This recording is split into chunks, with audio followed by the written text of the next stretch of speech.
Hey everyone, and welcome back to the Investor's Guide to Joy. My name is Paul Graham, and today we're going to interview Matt Amabile, who's been a transformational person in my life as it relates to travel and going after what you want. It's also incredible to uncover what is possible within a time frame and finding good partners that allow you to achieve the life that you want and work alongside them for win-win solutions.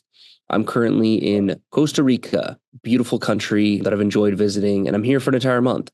Part of the reason is I gave myself permission, and that came from stemming from this podcast. It's because Matt has traveled a number of places and typically does so 2 months at a time. And that sort of framework and mindset really changed mine to say, well, if he can, I can. How can I? And went down that process. So enjoy today's episode. I think you're going to get a lot out of it. All right, hey everyone. Welcome back to the Investor's Guide to Joy. So I have Matt Amabile with me. Great guy, not just in terms of fun and excitement. His voice is booming and can be heard from rooms but also has done some incredible things just with lifestyle and has some interesting perspective. And he's going to share more about that today. So Matt, welcome. Thanks for being on. That's a solid intro, man. I appreciate that. That was the nice one. I didn't even have the good one. Hey, dude, I never heard the booming voice thing, so that's pretty cool to hear. I appreciate that. And yeah, man, happy to be here, happy to dig in and deliver whatever I can value-wise for your listeners.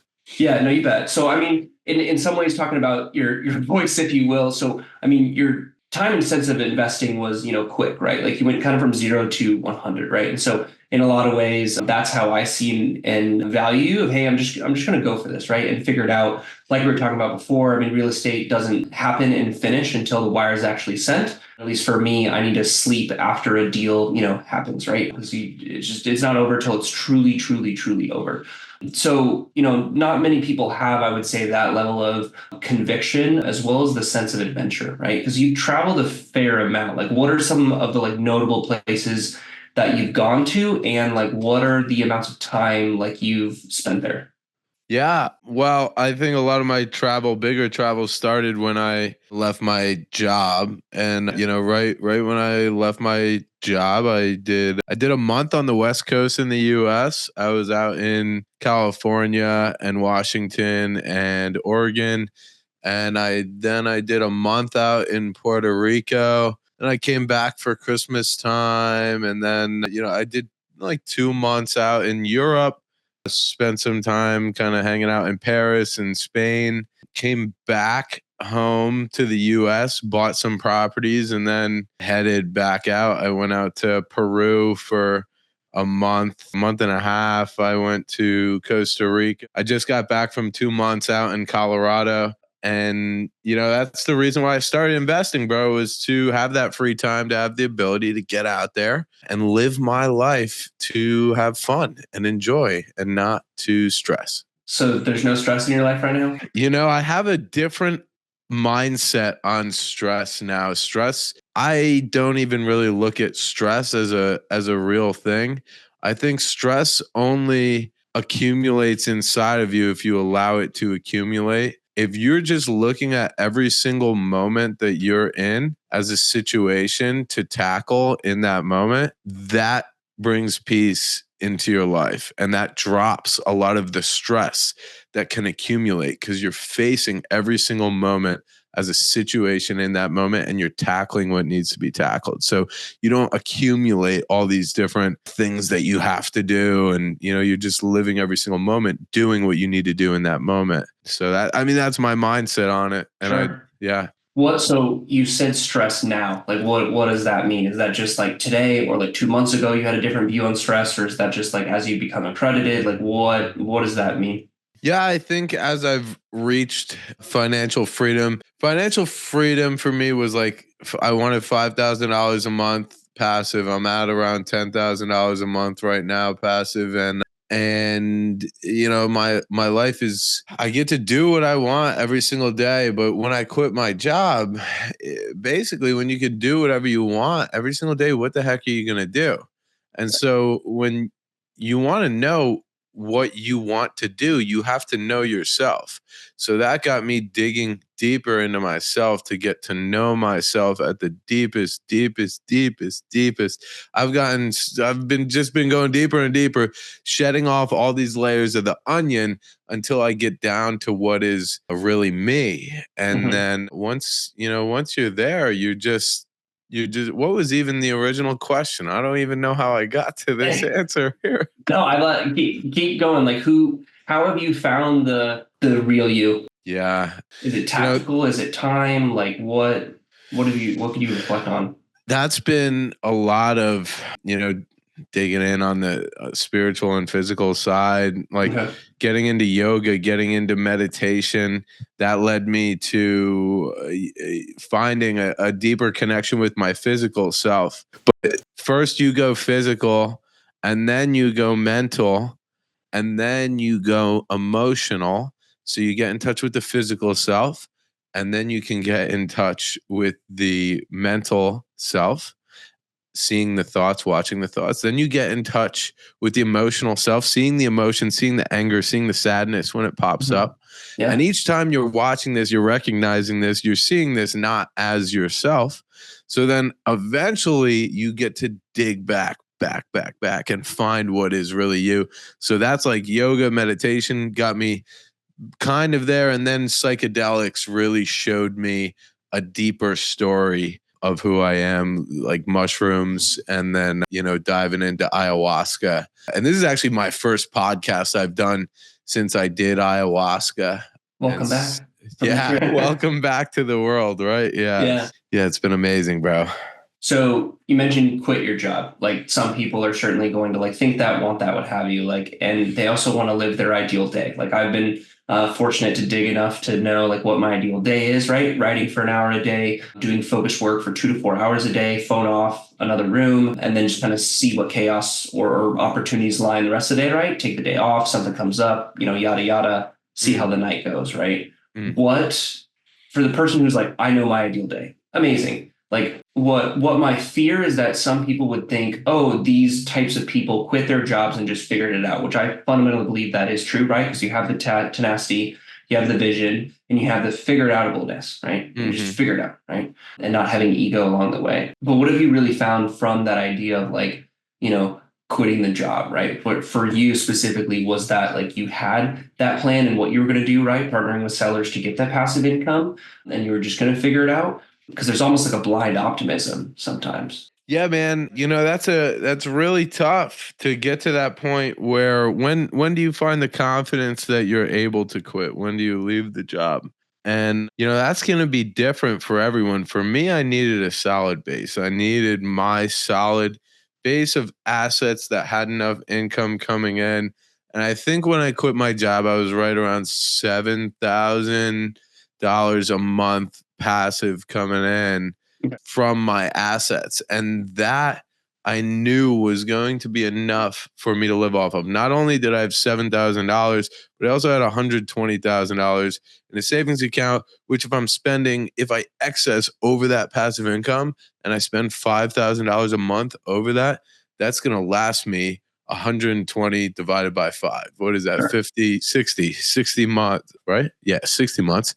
I think it's 60. Hopefully, I don't sound like an idiot. But Well, the fact checkers, but keep going. no, it's actually 20. It's actually 24 months. So anyway, 24 months. That's 2 years I have to figure out how to make some more income. So it was a bunch of these factors that gave me the confidence to get out of my job. But another thing was, how am I supposed to increase that passive income number if I don't have any more money coming in from my job to go buy assets? Well, I already learned how to use other people's money to buy deals. So essentially, all of the cash flow and all the cash that I have sitting in my account right now doesn't ever need to be used. And I could still go and buy more assets. If I find a very good asset, I go to someone and bring them in and give them equity and buy a property, or I go and get more debt and use that to buy a property. And these are the freeing aspects. You can always find a way to make yourself free as long as that's a goal that you have. So you've done partnerships. How did you approach that from the beginning? Was that something that you were excited, nervous about? Like, what was your mindset back in the day? Yeah, well, Brandon Turner, when I initially started investing, was saying that partnerships are they're the quickest way to do it. And he just said, go do a deal or two and then Mhm. use that experience to show people what you could do and then bring other people in to work with you. So that's exactly what I did. I bought a 4 unit property, did really well with that one, and basically showed people like, hey, I'm finding a bunch of other deals like this. I don't really have the capacity to buy them, but have the know how and I have the ability to operate them and I'm local.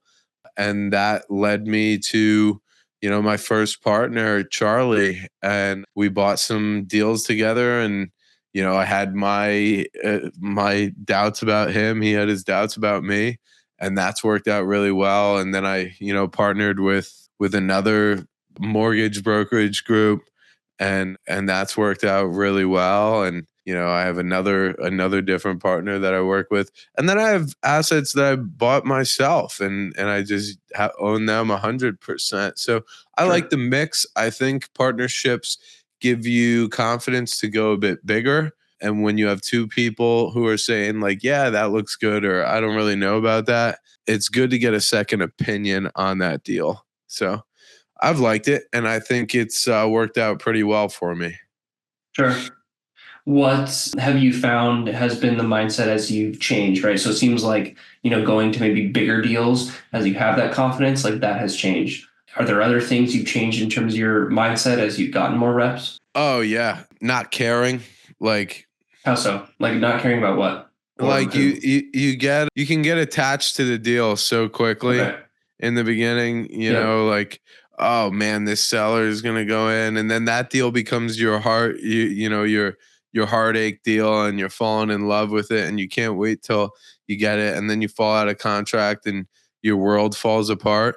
As we were talking on this call, like, real estate's not done until it closes. And so Yeah. I basically just assume I'm never going to close on any of the properties that I'm trying to buy until I close on the properties that I'm trying to buy. And that helps me to not get emotionally attached to any of this, which allows me to focus on bringing in other deals at the same exact time. And releases, like, my energy isn't all getting put towards that one thing. My energy is just kind of free flown and out here and Mhm. open to any opportunities that are coming my way. Do you find yourself disappointed at all through some of these processes? You can get disappointed, just like we said, when a deal falls out of contract, when something Okay. like that happens, Sure. I don't, anytime where you maybe experience disappointment, I would say it's a learning lesson for you. I like some of my biggest regrets, like not buying properties that I could have bought, and you learn from that, and that allows you to go and attack the deals now when you see them, to go after them. So no, I don't think disappointment really lives much in my life. Cool.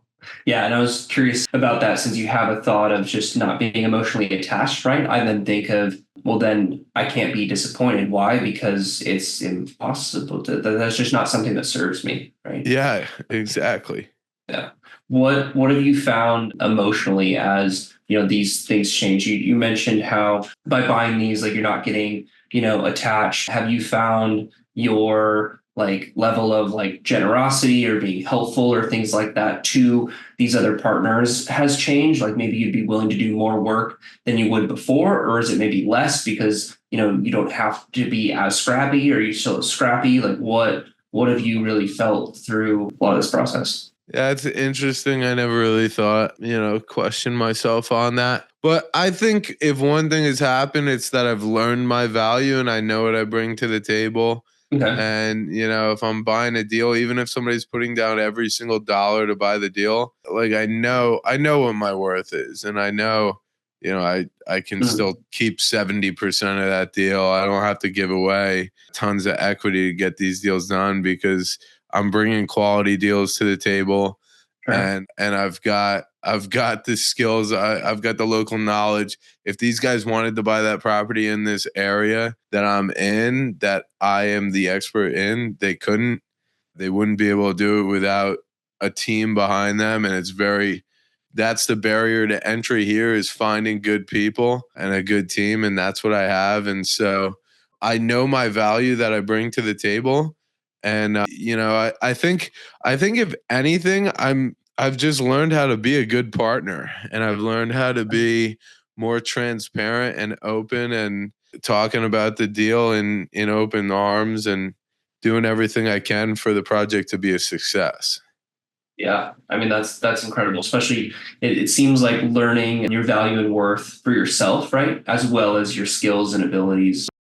Has that changed over time, right? Like, I don't want to lead you with this, but has your so the level of value has changed, but has your level of worth changed, right? Oftentimes, I felt, at least myself, probably others do as well, like I'm not at some of those milestones or have that sort of net worth. Therefore, I can't, ask that girl, out, if you will, or go on that trip, or do these kind of things because I first have to do this, right? So it's almost an if then. Yeah, I my inner self-worth has changed a ton, man, and it's not because I've gotten the net worth, or I've gotten the cash flow, or the freedom. It's all compiled together in what I've done and what I've proved to myself, and who I've learned that I am inside, that I can be the person that I am. And I there's very much so just this, when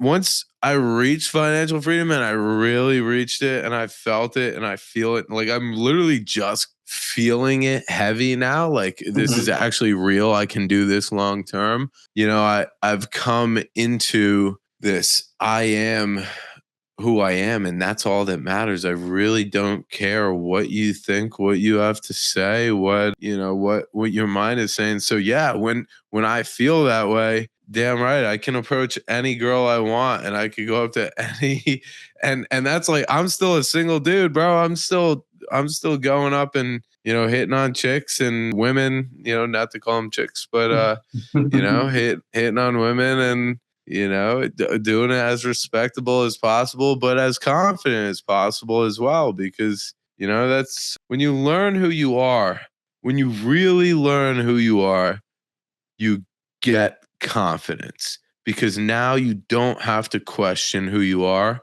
and you know what you're bringing to the table. So you don't have to wonder, like, oh, are they going to like me? I don't care, man. Cause like, I'm Mhm. doing me, and if you don't like me, then that's cool. You wouldn't like me if I'm not gonna be fake. So if you Sure. like the real me, we're chilling. But How have you navigated individuals in this confidence who are, poking at you or saying, or, what have you? Is that a matter of deflection? Are you taking in some of their like feedback or comments in, seeing if it holds and releasing it? Like, what's kind of that process to, kind of keep your confidence, right? Because you certainly get it. And then you go outside into the world, and mm, then, the bird comes and the insect and, the wind and all this stuff comes at you. yeah, man, what other people have to say about me is more on them than it is on me. So again, like, when you dig deep and you find what you are, and it's not about like, let me read a book and do these exercises and see this. All the reading of books and things like that, that's all borrowed knowledge, right? Mhm. That's someone else's knowledge that you're putting up into your head. But when you find something, when you find it out, and you discovered it, and you know it to be a truth, that's what you are. So when you have a knowing inside of you, there's nothing that can take that away. So I like to analyze, like, if somebody says something about me, I like to see that. I like to see and hear the words fully that are coming at me. And then I like to see and hear the thoughts inside of my head, where they go. And I like to watch that. And I like to see the feeling inside of my gut. Like, where does that move? What does that make me feel like? And if I just become aware of these things that are happening, it allows me Mhm. to see that I'm watching these things happen to myself, which Yeah. makes it clear that it's not me, because I am watching all of these things happen.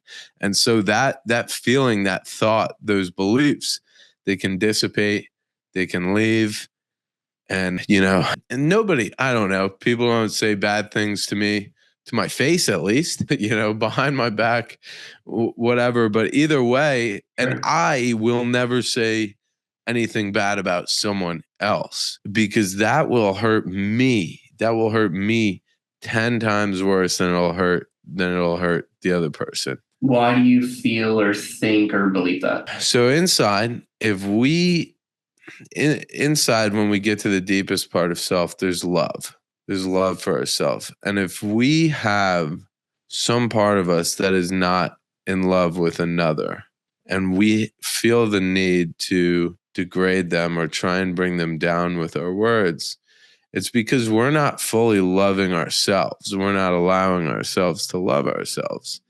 And so when I hear someone say something bad about someone else, I don't think something bad about the person that they are talking about. I don't even think something bad about the person that says the mean thing. I feel for them. Inside, I'm upset for them that they're going through whatever they're going through so that they have to put someone else down because they don't have the love for themselves inside.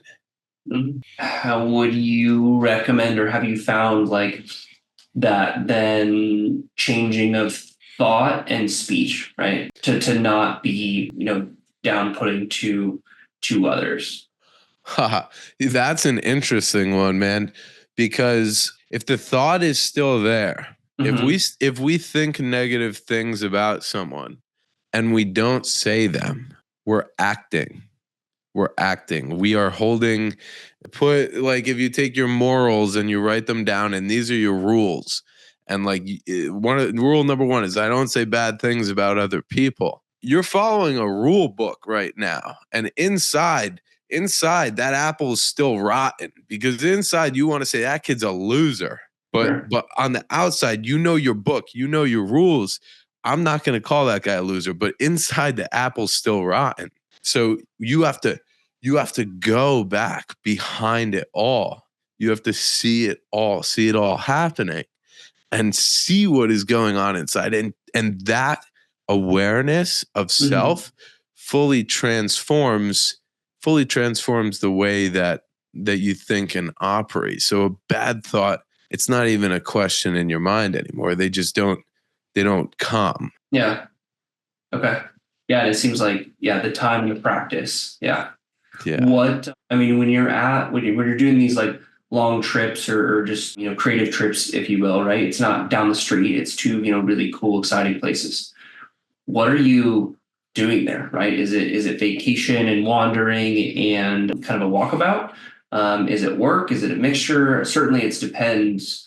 But, talk to me about the intention you have before you go on some of these trips, even if you know it's going to be, hey, it's 2 months, right? Or are you just kind of feeling it out? Like how do you approach it? Yeah, I think I go into every trip with it is a lot of these are vacation, like the same amount of time that I put into my business when I'm home, I can have to put into my business when I'm out on the road. But I've designed my business right now at least so I don't the only time I really put in a good amount of time is when I first buy something and there's a little stabilization and then I have to put the Sure. people train everybody on how to run it. But so like right now, like I really don't, maybe an hour a week or so is needed for me to answer to questions and make high level decisions. And so that's my level of work that's needed when I'm out on vacation. So like this past 2 months in Colorado, I was just snowboarding every single day. I volunteered for an organization that teaches disabled kids how to snowboard, how to ski, disabled vets, like young kids, autism, people on the spectrum, like, and it was a really amazing situation. When I went out to Peru, I did a yoga teacher training. I did ayahuasca out there and that was a very, very intentional journey to find that inner self and to find that being of myself and learn myself deeper. When I initially traveled to the West Coast and Puerto Rico, those were my first two trips after I quit my job. That was really just a cash flow test to see, do these properties actually make money when I leave? And lo and behold, they do. So I think every trip has something behind it. Mhm. And it's when you start traveling aimlessly that you should keep yourself in check and watch yourself a little bit. Okay. How would you know if you're traveling aimlessly? Like, what is your purpose of this travel? Like, are you going? Just check in with yourself. See why you're doing this. Maybe you really, really want to see this place. And that is cool. And that is an intention. That is a reason to go. But maybe if you have the money, right? Like if you have the cash flow coming in and you're financially free, maybe you're doing this stuff because you're afraid and scared to sit quiet with yourself for a little bit. And you have to keep yourself active to keep your mind free from having to be with yourself. And so that's why I do think it's so beautiful to first focus on finding yourself and being okay with being with yourself. Yeah. And then go and do the activities from your heart, and that'll lead you down the right path. So what trip's next for you? What is next for me? Are you Well, doing the intention? Maybe you don't know where you're going. Maybe you do. I'm not sure. Tell me. I have a few trips. I have Montreal is a very quick trip. It's a week. I'm going out there to get my Thai yoga massage license. And then after that, I'm staying with a friend out there. That same friend is going to South America in June. So after I finish up I'm buying a convenience store right now. After I stabilize that, put new systems in place, new products in there, new people. Once that is good, that trip will really be a test trip for me because that's my first retail type business that I'll actually own. I'm going to go out to South America for like a month and visit that same friend who's going to be out there and make sure that business is running good. And then later September, I'm going to Hawaii for a little bit. That's just to surf because I love surfing. Love it. Yeah, I'm looking at maybe going to El Salvador or Costa Rica or something in June to go surfing with some people. So, Oh, sick, dude. Yeah, I mean, that's where I'll be headed around to. So let me cool. know if you're out there. And I'll let you. Yeah, I'll let you know the deets. Planning on maybe like a 3 week or so trip, big house, fun waves, good vibes, nice. good times. What as you look at some of these trips and places? I mean, kind of the world is your oyster. Like, how are you going about picking these places, these intentions, as well as even you mentioned like some certifications and stuff you've also gotten too. Like, how do you, in some ways, almost like ground yourself when everything's kind of possible and kind of at your fingertips in some ways? Well, I think I do a lot of grounding stuff, dude. Like I'm a weird dude, man. I go out and I hug trees when I'm going for walks and like I only like saw one photo, but I guess maybe that's a consistent thing. All right. no, it's consistent, Trees of bro. the world.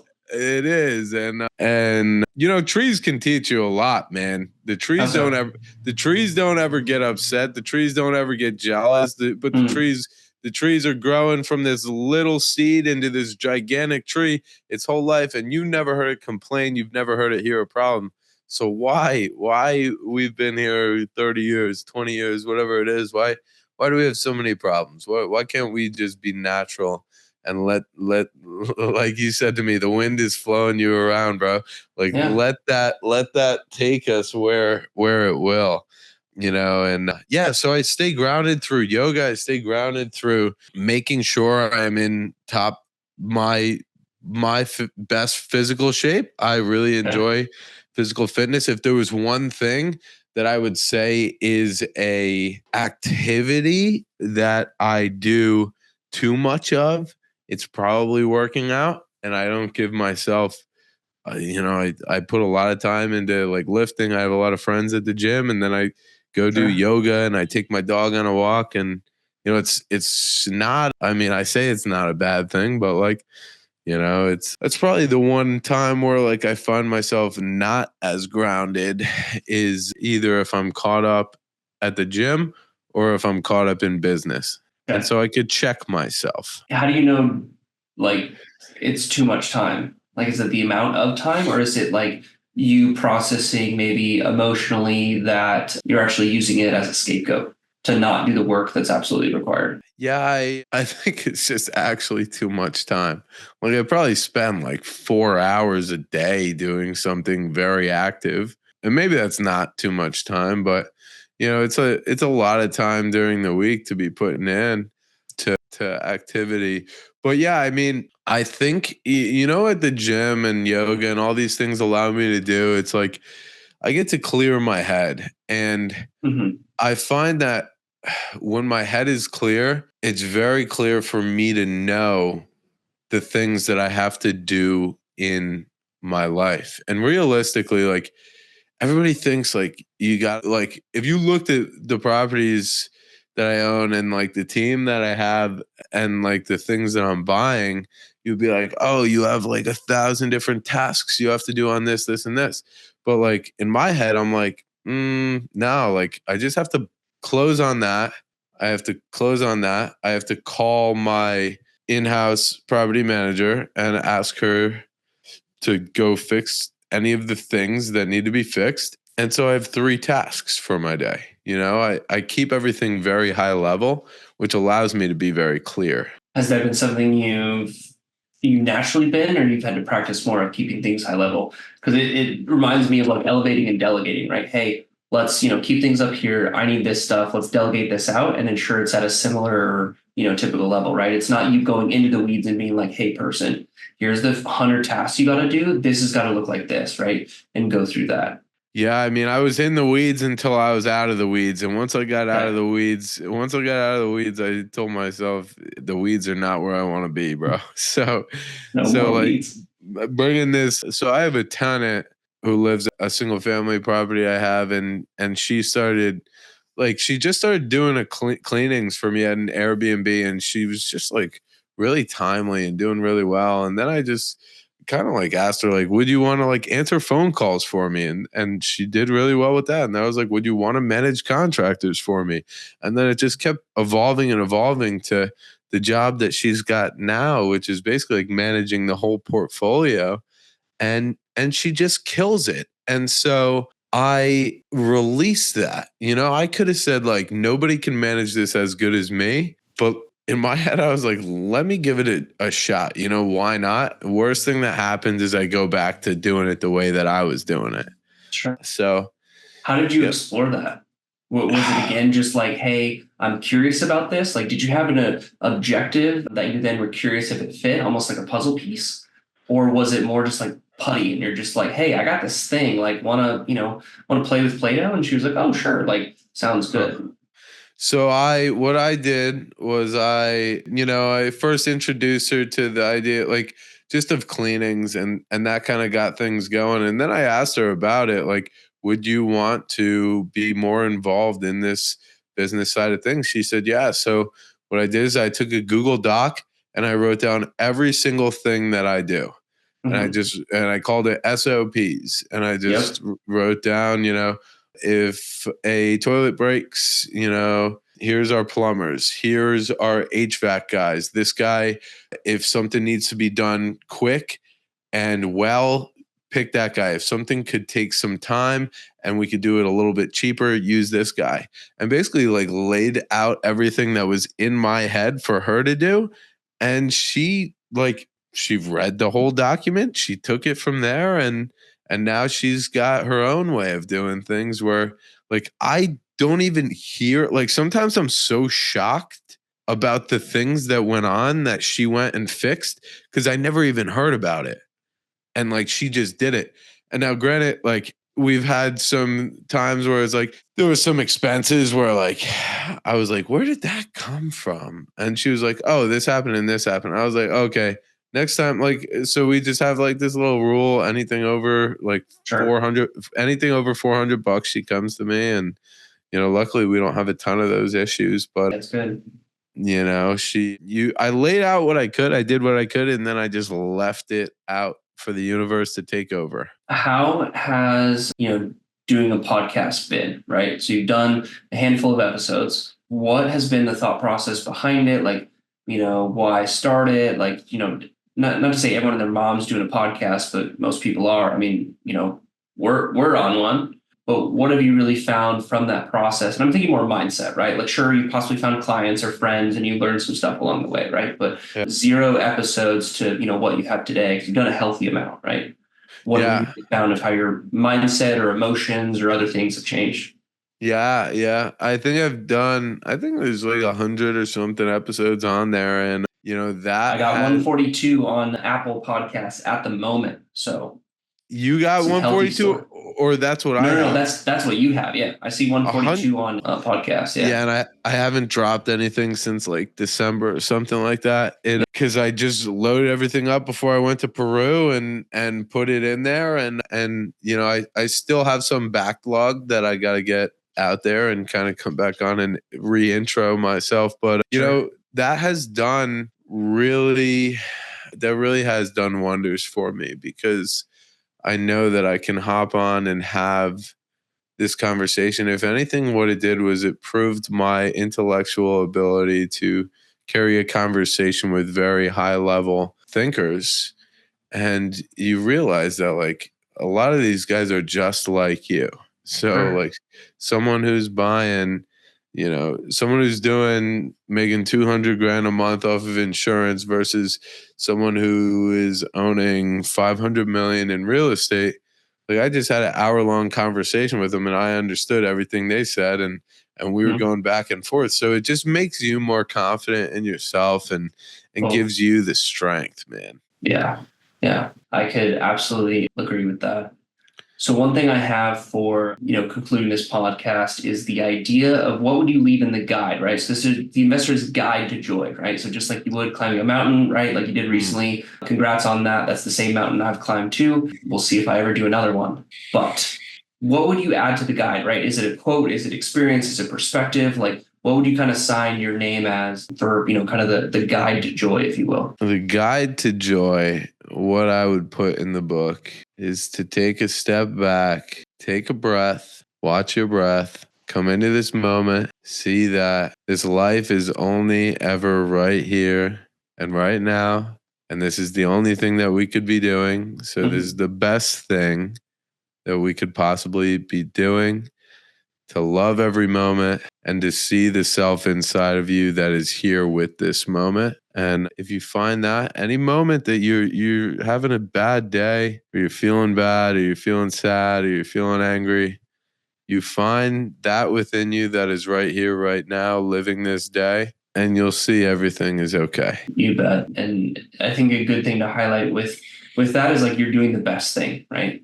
So if you're Yeah. preparing for it in this moment, I'm doing the best thing, for me or this situation right now. And if not, kind of like recognizing it and change or go what have you, right? But to your point, being really focused and intentional, not just with your mind, but like you mentioned, with your breath, your entire body of physical, mental, and emotional. That's great, especially with the breath that you had before, right? Really just sealed that envelope. So I love that. Thank you for that. Thanks for being on, being awesome, being amazing, and certainly want to continue following in some ways your footsteps, right? Like I'll let you know where I end up this summer. Maybe we'll go surfing together. So Yeah, sounds like a plan, man. I really appreciate the time today, Paul. And if anybody wants to reach out, has any questions, feel free, man. Hit me up on Instagram. It's okay. at Matt Amabile. Love it. Love it. Awesome. Thanks, Matt. Appreciate it. Thanks for joining the Investor's Guide to Joy today, where we aim to change your life by 1 degree in each episode. These days, I'm raising funds for oil and gas syndications, a luxury short-term rental super property syndication, which is a lot of fun, and managed by Luxury Desert Escapes. I also help people get what they want through finance, mindset, and action to help them eliminate worry, build better habits, create their life, and live their life. If any of these things seem of interest to you or you just want to chat, connect with me. Let's chat more. Until we see you again.